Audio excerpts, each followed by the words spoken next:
ناظرین کرام السلام علیکم ورحمۃ اللہ وبرکاتہ۔ ماہ سیام رمضان مبارک کی آج 27ویں شب ہے اور علماء کی ایک کثیر تعداد کے نزدیک شب قدر 27ویں شب رمضان مبارک ہے۔ حضور علیہ السلام کے معمولات میں یہ شامل رہا کہ آقا کائنات صلی اللہ علیہ وآلہ وسلم لیلۃ القدر میں پوری رات قیام فرماتے، قرآن مجید کی تلاوت فرماتے، ذکر و اذکار کرتے اور اپنے رب کی بارگاہ میں دعا اور مناجات کرتے۔ اس رات کی فضیلت کو حضور علیہ السلام نے ذکر فرمایا۔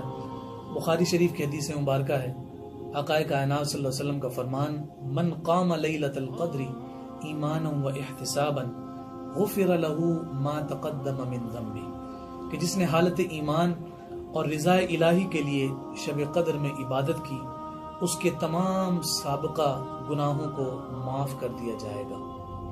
اور اسی طرح سیدہ عائشہ صدیقہ رضی اللہ تعالی عنہا روایت کرتی ہیں کہ میں نے حضور علیہ السلام کی خدمت میں عرض کی، یا رسول اللہ صلی اللہ علیہ وسلم، اگر مجھے لیلۃ القدر مل جائے تو میں کن الفاظ میں اپنے رب کی بارگاہ میں دعا کروں؟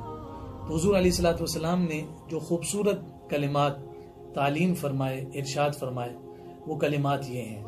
فرمایا، اللہم انک عفو تحب العفو فاعف عنی، کہ باری تعالیٰ، اے اللہ تو معاف فرمانے والا ہے، معافی دینے کو پسند فرماتا ہے، بس مجھے بھی معاف فرما دے۔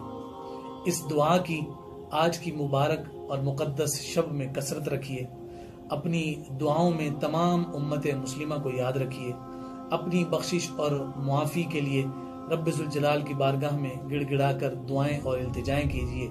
اللہ رب العزت آج کی بابرکت شب کی برکتیں ہم سب کو نصیب فرمائے اور اس عظیم اور مقدس شب کے صدقے میں رب ذوالجلال ہم سب کو جہنم سے نجات عطا فرمائے۔ والسلام علیکم ورحمۃ اللہ وبرکاتہ۔